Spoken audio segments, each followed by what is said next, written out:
Galera, bora falar hoje aqui sobre um tema que caiu lá pela IBFC em 2017 para CFO na Bahia. E é um tema bem legal. E ao mesmo tempo é um tema aparentemente comum, né? Então o tema é o seguinte, vou ler aqui para vocês. Os efeitos da violência urbana nas escolhas do sujeito contemporâneo. Vejam que tem uma confusão, assim, a frase é um pouco confusa, né? São os efeitos da violência nas escolhas do sujeito. A gente não pode falar em efeito na escolha, né? Mas, se a gente pensar, se a gente reformular a frase, a gente encontra o sentido dela.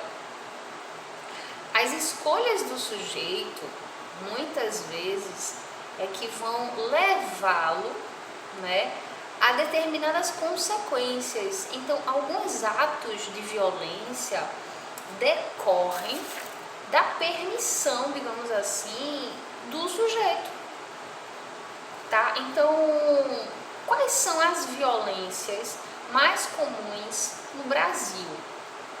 A gente tem que falar de violência de um modo geral, tá? Então, o texto motivador que essa proposta traz fala um tanto da violência urbana, mas a violência aí aparece de um modo geral dentro dessa proposta, quando a banca fala dos efeitos nas escolhas do sujeito.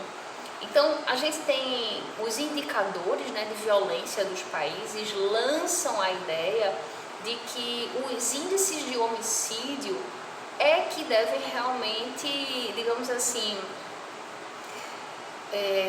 dar pra gente a ideia de quão violento é aquele país. Mas se vocês pensarem assim, os países em desenvolvimento, né, como o Brasil, tem mais, né, a recorrência maior de casos de violência contra o indivíduo, né? Em países desenvolvidos, a gente encontra a recorrência maior de crimes contra o patrimônio, tá? Mas se a gente for olhar aqui no Brasil, é claro que em todos os países tem os dois tipos de crime, né? Aqui no Brasil a gente não tem uma separação muito grande em relação a esses dois tipos, tá? Cometem-se muitos homicídios, é verdade, então crimes contra o indivíduo, estupro, violência doméstica, as violências sexuais de um modo geral, né? As agressões. Então, esses são crimes contra a pessoa que acontecem comumente no Brasil. E os crimes contra o patrimônio, por exemplo, né, vamos pensar nos roubos, né, nos assaltos, vamos pensar nos furtos de veículos, né, que são talvez hoje a maior recorrência aqui, por exemplo, na cidade do Recife, talvez seja dessa questão aí dos veículos. E esses crimes contra o patrimônio são o índice de resolução deles é muito pequeno, é muito baixo. Então, a resposta que nós temos para esse crime no Brasil é o encarceramento. Essa é a punição pelos crimes relacionados ao patrimônio. Ou seja, a gente não tem um trabalho dentro do campo da segurança pública que evite o crime, né? Um trabalho que a gente fala até um pouco dentro da Polícia Cidadã dessa questão da prevenção ao crime, mas trabalhar a prevenção ao crime diz respeito a muitos outros âmbitos, né? Porque os crimes de ocasião são muitas vezes os que mais, digamos assim, são notificados. São esses crimes que poderiam não ter acontecido, mas ocorrem porque a circunstância favoreceu. Se a gente investisse na eliminação, né, da possibilidade dessas circunstâncias, como cultura mesmo, né, se o Brasil pensasse a segurança pública para além da questão do encarceramento e desse tipo de punição, a gente veria, com certeza, uma diminuição na violência do país, né, nos índices de criminalidade de um modo geral. Mas numa proposta como essa, cujo tema é violência e violências, né, de um modo geral, qual seria a contraparte, né, o fator positivo que a gente deveria abordar? Segurança, galera. Então, a contraparte da violência é a segurança. Não necessariamente a segurança pública, mas a segurança pública também. Por quê? Porque a segurança pública é o órgão, né, é a ferramenta, é o instrumento do Estado para dar conta da segurança social.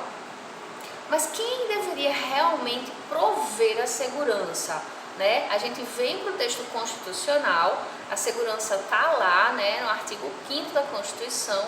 Vejam que estudar os artigos 5 e 6 da Constituição Federal de 1988 vale a pena, porque a maioria dos temas de segurança pública estão ali naqueles direitos que a Constituição traz nesses 2 artigos.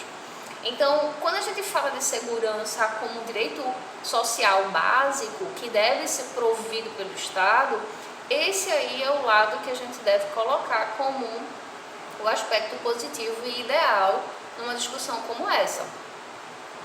O contraditório é que são as violências. Então, no Brasil, o crescimento da população carcerária é exponencial e a reparação dos crimes a gente praticamente não vê, porque a gente não vê a reeducação, muitas vezes, do preso. Ele não é assistido do ponto de vista de emprego, de escolaridade, bem assistido, né? Eu falo do ponto de vista emocional, psicossocial.